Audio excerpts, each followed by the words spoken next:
Jahazi TV. Viongozi wa dini ya Kiislamu mkoani Dar es Salaam wamewaasa Waislamu kuheshimu sikukuu ya Christmas inayoadhimishwa Disemba 25 na kujiepusha na vitendo vyovyote vinavyoweza kuvunja amani na utulivu wa taifa. Wakizungumza jijini Dar es Salaam wakati wa kutoa salamu za kheri ya Christmas, viongozi hao wamesisitiza umuhimu wa kulinda amani, mshikamano na kuheshimiana kati ya waumini wa dini zote, wakionya dhidi ya kuingizwa kwenye ajenda za wanaharakati au makundi yanayolenga kuvuruga sherehe za kidini. Amesema kuwa kuruhusu sherehe za Christmas kuharibiwa ni kutoa mwanya wa matukio kama hayo kujirudia hata wakati wa sikukuu za Kiislamu ikiwemo Maulidi, jambo ambalo linaweza kuathiri kwa kiasi kikubwa amani ya nchi. Bismillahirrahmanirrahim. Assalamu alaikum wa rahmatullahi wa barakatuh. Alhamdulillah, salatu wa salam ala rasulillah Muhammad bin Abdullah alqaim bihuquqillah ma dhaqat illa wa farajaha Allah. Amma ba'du. Wapenzi watukufu Islam wa Tanzania kwa ujumla, kama ambavyo mmepata kuuliza kwamba huu ni msimu wa sikukuu ya Christmas kwa Wakristo, na vipi sisi kama Waislamu tumelipokeaje jambo hili? Sisi tunawatakia Wakristo kila la kheri katika jambo lao hilo. Mwenyezi Mungu ajalie waweze kulifanya kwa salama na amani, na kiukweli dini ya Uislamu haikuacha jambo. Kila kitu kimeelekeza namna bora ya kuweza kukifanya.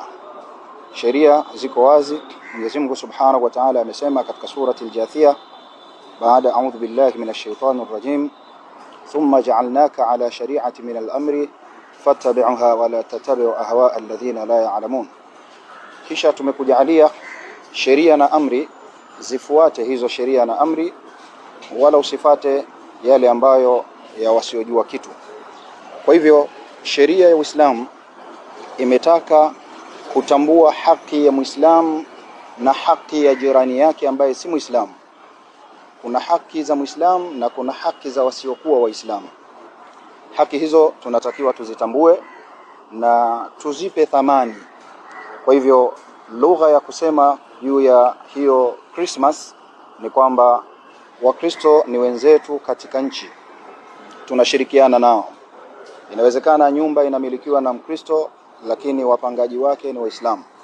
Inawezekana nyumba inamilikiwa na Muislamu lakini wapangaji wake ni Wakristo. Hivyo tunashare kama Watanzania. Tunakutana katika supermarket, tunakutana njiani, tunakutana kule Coco Beach na maeneo mengine ambayo kama Watanzania tunakuwa tumekutana pamoja. Kwa sura hiyo tuwatakie kila la kheri, iwe ni siku ambayo ya furaha kwao na isiingiliane na tafrani yoyote itakayowakwaza kuweza kumaliza siku yao hiyo kwa salama na amani. Assalamu alaikum wa rahmatullahi wa barakatuh. Alhamdulillah wa salatu wa salamu ala rasulillah wa ba'du. Kwa jina naitwa Sheikh Muhammad Luambo. Nasaha zangu katika kipindi hiki cha mwisho wa mwaka, kipindi ambacho kunakuwa na matukio mengi yenye furaha ndani yake kwa wananchi wa Tanzania. Tanzania ni nchi iliyojengwa na imani za namna mbalimbali. Ndani yake kuna Wakristo, kuna Waislamu, kuna dini nyingine kadha wa kadha. Na tunazo ibada tunazozifanya kwa mujibu wa sheria pasina kupinduka mipaka ya nchi yetu ambazo tunazitekeleza mara kwa mara. Kwa Waislamu, moja ya sifa yao nzuri ni tabia njema.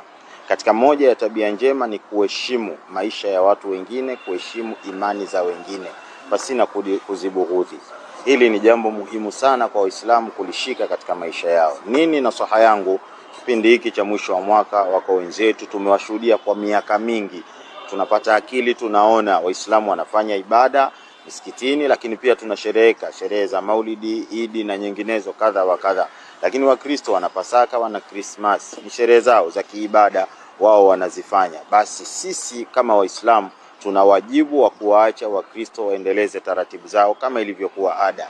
Lolote lile ambalo litakuwa maudhi kwa mtu mwingine halifai Muislamu kutendwa. Muislamu hatakiwi kutengeneza maudhi ya aina yoyote, kumtukana, kumsukuma, kumsema vibaya, kumshambulia kwa aina yoyote katika kipindi hiki cha sikukuu, basi si jambo linalotakiwa kwa Waislamu. Tujiepushe na vihatarishi vya aina yoyote katika kipindi hiki. Wenzetu wanafanya ibada yao ya Krismasi, lakini pia na mwaka mpya, tuwaweke mbali na hivyo, ili mradi waweze kusherehekea vizuri. Sherehe hizi zikitendeka vizuri kwao, basi na sisi tunapata nafasi ya kuendelea. Tukitengeneza utamaduni wa kuchukua nafasi ya sherehe za wenzetu na kuingiza mambo yasiyofaa, kuna siku watu watatengeneza mambo mabaya katika Idi, watatengeneza mambo mabaya katika Maulidi, watatengeneza mambo mabaya katika ibada zetu za Ramadhani.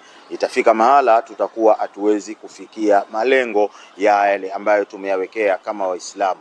Ili tuepukane na hayo, tuwaheshimu wenzetu na sisi watuheshimu. Tuwajali wenzetu na wao pia watujali. Namna ya kuheshimu ni kuacha wafanye ibada zao, wafanye sherehe zao pasina bughdha ya aina yoyote, ili na sisi watuheshimu katika ibada zetu, watuheshimu katika harakati zetu, watuheshimu katika mambo yetu tuliyokuwa nayo.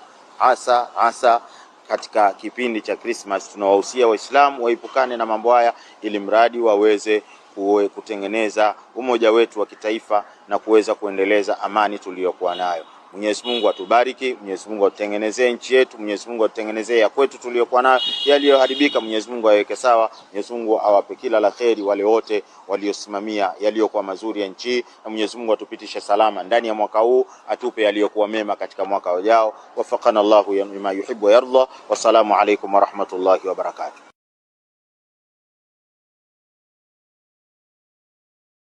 Viongozi hao wamewataka waumini kuwa walinzi wa amani kwa vitendo na maneno, wakisisitiza kuwa Tanzania imejengwa juu ya misingi ya uvumilivu ya kidini na mshikamano wa kitaifa. Hivyo ni wajibu wa kila mmoja kulinda tunu hiyo muhimu. Mimi ni Hanifa Ninga. Jahazi TV.